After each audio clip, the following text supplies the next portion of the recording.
Hello guys, this is Dennis, the bike mechanic. In this video I will show you Magnum Peak T7. I like the color, it's blue and some decals here. This is one of the most advanced bikes in the whole Magnum line. Let's start from the back. A 750 watts motor. In peak it gives over 1 kilowatt. Battery 21 amp hours. Look at this rear cassette. 11 gears, 50 to 11 cog. In front we have 42 tooth chainring, and this bike specifically designed to go off-road. Nice shifters. This operates with a thumb. Cool brakes. 4 pistons here. So those brakes are pretty much similar to TRP or Tetra Dorado. Nice. But the best part of the whole bike is that the bike has torque sensor. It is built into the bottom bracket, and I rode on this bike. It is amazing because the bike understands what you want to do. I can keep it in the boost mode, and if I don't need to go too fast, I won't press hard on the pedals, and the bike will give me like 100 watt acceleration. But if as soon as I press a little bit harder, here you go, 1 kilowatt, no problem. Look at the cradle, how the cradle is made. This is that's dual lens headlight. This light is good, it's nice. Also, if you want, you can plug in the tail light somewhere here, because this is the standard controller, and I covered here with the electric tape the outlet for the tail light. So if you want, you can get a tail light and plug it under the seat. Right now I am riding on a Stromer ST2S for $10,000. I got it in 2017 and I'm still riding it. It's nice, it's stunning, and believe it or not, I was looking for a substitute to my bike, because if it gets stolen, if I'll get into the crash where I won't be able to restore it, and this bike I would assume for substitute of my bike. This is the first bike that I see with a gear hub motor that has such a nice setup. That's a long cage derailleur here. It has a really good tension. Oh, narrow wide here. I also need to tell you about this plug, because they managed to take this plug outside on the disc side. Normally you would see the plug here, but if you're gonna put 750 watts motor, you need to upgrade a plug with a thicker wire.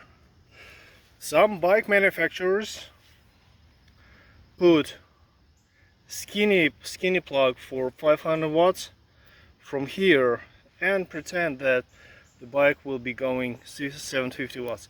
Yes, other bikes may go 750 watts. However, when you're crawling on a low speed, this wire needs a decent flow of air to be cooled down, because I saw on some 750 watts with a flimsy plug that this connection got burned.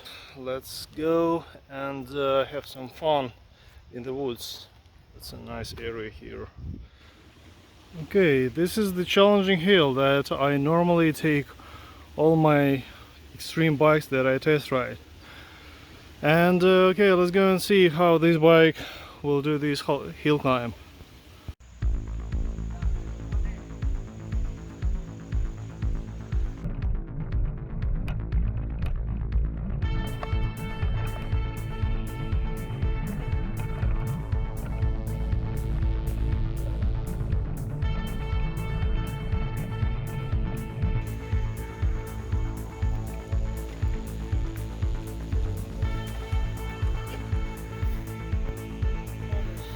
Bit of a tree. And this is how my Stromer did the same hill.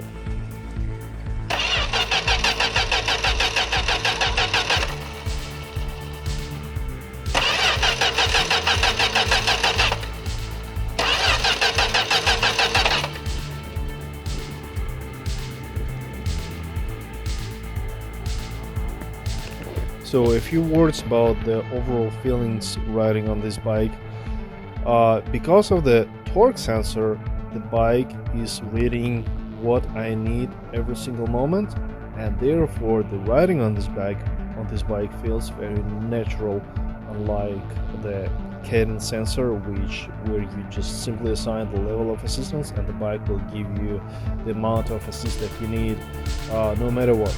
This one, if you, for instance, approaching the intersection or slowing down, therefore you spin the chain and changing gears, the bike will not give you assist because you're not applying pressure.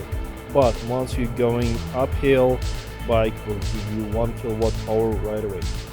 Another point that I would like to mention about this bike is when you go uphill and suddenly decide to change gears.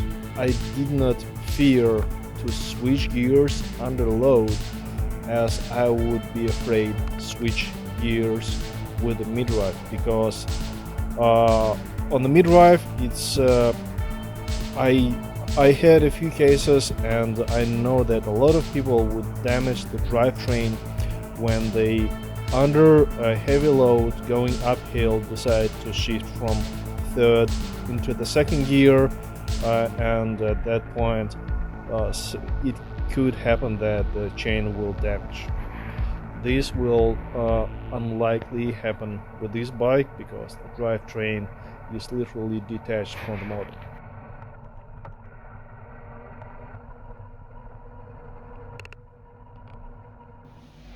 Okay, so I came back into the shop.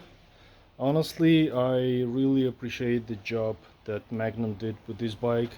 When I rode, nothing was bouncing, nothing was making any sound, no chain bouncing, no other stuff felt loose. The only thing that I noted on this particular bike is when I spin the chain fast on the last gear and I suddenly stop spinning, the chain, the cassette is doing this. Then I assumed that there is some dragging, some friction inside. But later I found out that it has a big momentum that needs to be calmed down. I pull the chain and I spin the cassette and I see that there is no actual friction. What I would do if that would be my bike, I would put here fender from back to the front fender from here to here. I would put clamps around. Actually, yeah, it has mounts for the full fenders. What else? I would put, instead of this chainring, I would put, this is Metro 750 standard crank arm, 48 tooth, so I would change this. So, and I would convert this bike into a classical road bike. I like the power, I like that ability of climbing up hills. 1 kilowatt power is fairly enough, good torque, Oh, very good headlight. Yep, that's nice. Oh yeah, tail light. Here is the connector that I will definitely would stretch and mount a tail light here. Okay guys, thanks for watching. That was Dennis the bike mechanic. Have a good day. Bye bye.